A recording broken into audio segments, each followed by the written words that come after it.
Hello friends, स्वागत है आप सभी का आपके अपने यूट्यूब चैनल इंटेलिजेंट ज्ञान पर। तो आज हम डिस्कस करने वाले हैं जीव विज्ञान के 25 प्रश्न, जो कि मोस्ट इम्पॉर्टेंट प्रश्न है। और आपने देखना है, ट्राई करना है कि 25 में से आपको कितने प्रश्न आते हैं। आप इस सारे प्रश्न को क्विज की तरह लगाएंगे और ये बहुत ज़्यादा इम्पोर्टेंट है। आप चाहे किसी भी एग्ज़ाम की तैयारी कर रहे हो, रेलवे, एसएससी, एमटीएस, एनटीपीसी या किसी भी एग्ज़ाम की तैयारी कर रहे हो, तो ये सारे एग्ज़ाम के लिए बहुत ज़्यादा इम्पोर्टेंट होने वाले हैं। तो चलिए देखते हैं पहले प्रश्न को। कौन यौन संचारित रोग है? तो इसका राइट आंसर हो जाएगा ऑप्शन नंबर सी, गोनोरी। नेक्स्ट देखते हैं। नेक्स्ट प्रश्न है कि संक्रमित पेयजल से फैलने वाला रोग इनमें से कौन सा है? तो संक्रमित पेयजल से फैलने वाला रोग जो है वो है मियादी बुखार या टाइफाइड। नेक्स्ट देख लेते हैं। अगला प्रश्न है कि पारिस्थितिकी शब्द की उत्पत्ति किस भाषा से हुई है? तो पारिस्थितिक की शब्द की उत्पत्ति जो है वह ग्रीक भाषा से हुई है। नेक्स्ट देखते हैं। अगला प्रश्न है कि चिकनगुनिया बुखार उत्पन्न करने वाले विषाणु का प्राथमिक वाहक क्या होता है? तो इसका राइट आंसर हो जाएगा ऑप्शन नंबर ए, एडिज एडिप्टाई। नेक्स्ट देख लेते हैं। अगला प्रश्न है कि समुद्री कछुआ अपने अंडे कहाँ देता है? और आपके ऑप्शन है ए समुद्र में, बी तट के किनारे, सी जमीन पर या फिर डी नन। तो इसका सही आंसर होगा ऑप्शन नंबर सी, जमीन पर। नेक्स्ट देख लेते हैं। अगला प्रश्न है कि हरित वाली रोग किस फसल से संबंधित है? तो हरित वाली रोग जो है वह बाजरा फसल से संबंधित है। इसका राइट आंसर होगा ऑप्शन नंबर डी, बाजरा। नेक्स्ट देख लेते हैं। अगला प्रश्न है कि बाजरा टिक्का रोग किस फसल से संबंधित है? तो बाजरा टिक्का रोग जो है वह मूंगफली फसल से संबंधित है। सही आंसर होगा ऑप्शन नंबर सी। नेक्स्ट देख लेते हैं। अगला है कि धान का प्रसिद्ध रोग खैरा रोग किसके कारण होता है? तो धान का प्रसिद्ध रोग खैरा रोग जो होता है वह जस्ता की कमी के कारण होता है। नेक्स्ट देख लेते हैं। अगला प्रश्न है कि चाय में लाल रस्ट रोग किसके कारण होता है? तो चाय में लाल रस्ट रोग होने का कारण वह होता है हरे शैवाल का होना। नेक्स्ट देख लेते हैं। अगला प्रश्न है कि निम्न में से किसे प्रकाश संश्लेषी अंगक कहते हैं? तो इसमें से प्रकाश संश्लेषी अंगक कहते हैं पत्ती को। सही आंसर हो जाएगा ऑप्शन नंबर ए। नेक्स्ट प्रश्न देखते हैं। तो नेक्स्ट प्रश्न है कि निम्नलिखित में से वह अंग कौन सा है जो मानव शरीर में ग्लाइकोजन के रूप में कार्बोहाइड्रेट को जमा करता है? तो इसका सही आंसर हो जाएगा ऑप्शन नंबर डी, यकृत। नेक्स्ट है पित्त निम्न में से किसके द्वारा पैदा किया जाता है? तो पित्त जो है वह यकृत के द्वारा पैदा किया जाता है। नेक्स्ट देखते हैं। अगला प्रश्न है कि निद्रा रोग यानी कि स्लीपिंग सिकनेस पैदा करता है, तो इसमें से कौन निद्रा रोग पैदा करता है? तो सही आंसर हो जाएगा ऑप्शन नंबर ए, ट्रिपेनोसोमा।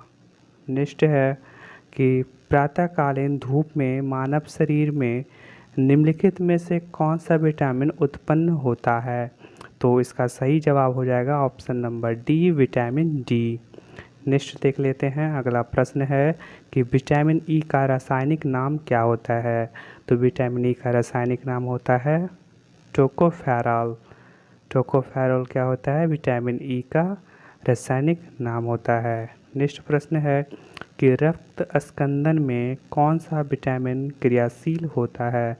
तो रक्त स्कंदन में विटामिन के जो होता है, यानी कि ऑप्शन नंबर डी इसका सही जवाब हो जाएगा, विटामिन के क्रियाशील होता है। नेक्स्ट प्रश्न है कि मनुष्य की आंत में रहने वाला एक कोश के आरोग्यजनक परजीवी प्रोटोजोआ है, तो इसका सही जवाब होगा option number B, E coli.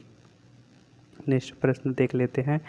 Next प्रश्न है कि नींबू का कैंकर रोग किसके कारण होता है? तो इसमें से सही जवाब हो जाएगा ऑप्शन नंबर बी, जीवाणु यानी बैक्टीरिया के द्वारा नींबू का कैंकर रोग होता है।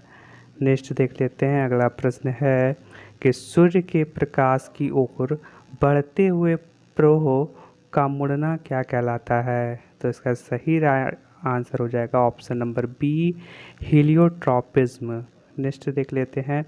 अगला प्रश्न है कि व्यावसायिक रूप से विकसित प्रथम जैव कीटनाशी है। तो व्यावसायिक रूप से विकसित प्रथम जैव कीटनाशी है स्पोरेन। सही आंसर हो जाएगा ऑप्शन नंबर सी, स्पोरेन।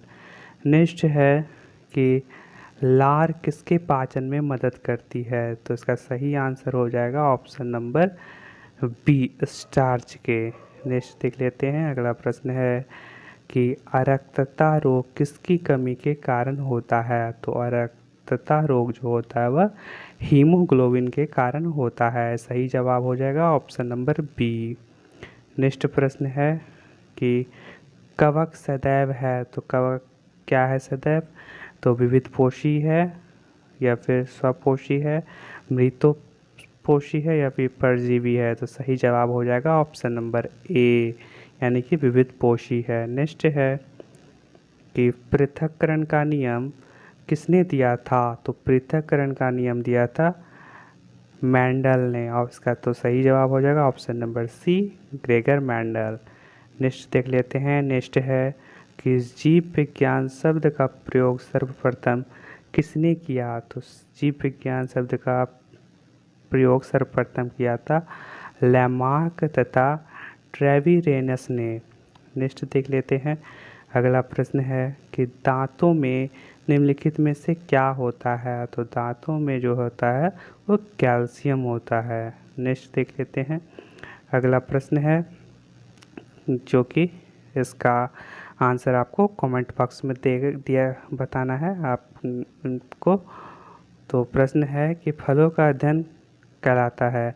तो आपके ऑप्शन दिए गए हैं स्पर्मोलॉजी, एंथोलॉजी, पीजियोलॉजी या फिर पोमोलॉजी। इसका सही आंसर जो भी होगा आपको कमेंट बॉक्स में कमेंट करना है। एक और प्रश्न है, तो एक ही प्रश्न है जिसका आंसर आपको कमेंट बॉक्स में कमेंट करना है। तो आपने 26 टोटल 27 प्रश्न था जिसमें से 26 प्रश्न मैंने कराया और एक प्रश्न आपसे पूछा गया है। तो आपने कितने आंसर सही किए 26 में से?